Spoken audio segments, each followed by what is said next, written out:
Keeping a car's battery clean is very important. A dirty car battery can cause hard starting and possibly leave you stranded on the side of the road.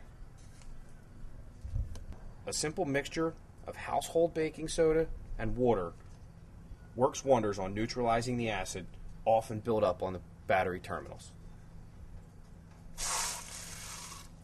Here I have a little baking soda, added water to it in my cup. Not much, you want it to be very pasty. Here I'm pouring the solution onto the battery. Not too much, just enough. You'll see it start bubbling. Here you can see the baking soda neutralizing the acid that's built up on the battery terminal.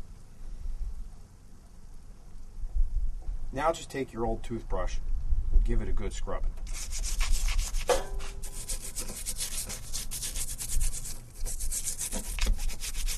You can use a solution to clean the whole rest of your battery. It'll degrease it as well. Once you've cleaned the battery, simply take a garden hose and rinse it off to get all the residue off.